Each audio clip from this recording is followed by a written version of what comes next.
एक विशाल हरे भरे जंगल में एक प्राचीन और बुद्धिमान पेड़ था जिसका नाम बरगद था।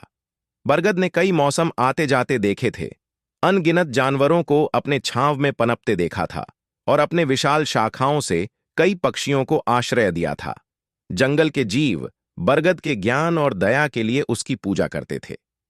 एक दिन एक लकड़हारा, जिसका नाम रवि था, जंगल में प्रवेश किया। उसके पास एक चमकदार तेज कुल्हाड़ी थी। रवि को बाजार में बेचने के लिए लकड़ी की सख्त जरूरत थी, क्योंकि उसे अपने परिवार को खिलाने के लिए पैसे चाहिए थे। मजेस्टिक बरगद को देखते हुए रवि ने सोचा कि उसे काटने और बेचने के लिए सही पेड़ मिल गया है। जैसे ही रवि ने बरगद को काटने के लिए अपनी कुल्हाड़ी उठाई, पेड़ ने एक गहरी गूंजती आवाज में बात की। प्रिय लकड़हारे, बरगद ने कहा, मैं तुम्हारी जरूरत समझता हूं, लेकिन कृपया अपने कार्यों के परिणामों पर विचार करो। चकित होकर रवि ने अपनी कुल्हाड़ी नीचे कर ली। कैसे एक पेड़ बोल सकता है? उसने जोर से सोचा। मैं कोई साधारण पेड़ नहीं हूं, बरगद ने उत्तर दिया। सदियों से मैं इस जंगल का रक्षक रहा हूं। कई जीवों को छांव, आश्रय और भोजन प्रदान करता हूं। अगर तुम मुझे काट दोगे तो इस पारिस्थितिकी तंत्र का संतुलन बिगड़ जाएगा। रवि रुका, उसके विचार दौड़ने लगे।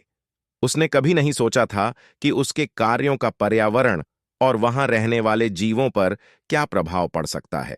उसने बरगद की छांव में बैठकर पेड़ के शब्दों पर विचार किया।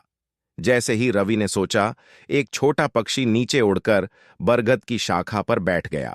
कृपया हमारे घर को नुकसान मत पहुंचाओ, पक्षी चहचहाया। हम बरगद पर सुरक्षा और आश्रय के लिए निर्भर हैं।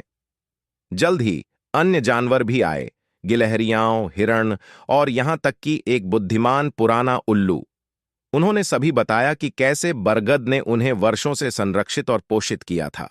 रवि ने सुना, उसका दिल हर कहानी के साथ नरम हो गया। अपने कार्यों की गंभीरता को समझते हुए रवि ने निर्णय लिया। मैं तुम्हें नहीं काटूंगा बरगद, उसने घोषणा की।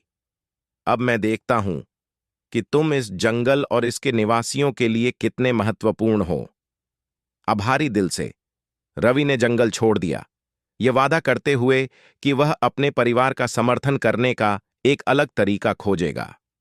बरगद के ज्ञान से प्रेरित होकर उसने पेड़ लगाना शुरू किया और दूसरों को प्रकृति के संरक्षण के महत्व के बारे में शिक्षित करना शुरू किया। समय के साथ रवि को जंगल का रक्षक के रूप में जाना जाने लगा, जो बरगद के साथ मिलकर पारिस्थितिकी तंत्र के संतुलन को बनाए रखने के लिए काम करता था। साल बीत गए और बरगद और रवि की संयुक्त देखभाल में जंगल फूल उठा। जानवर फले फूले, पेड़ ऊंचे और मजबूत हो गए और जंगल सद्भाव और बुद्धिमत्ता का प्रतीक बन गया।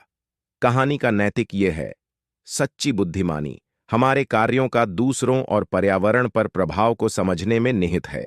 बड़े भले का विचार करके हम ऐसे विकल्प बना सकते हैं जो न केवल हमारे लिए बल्कि हमारे चारों ओर की दुनिया के लिए भी फायदेमंद हों।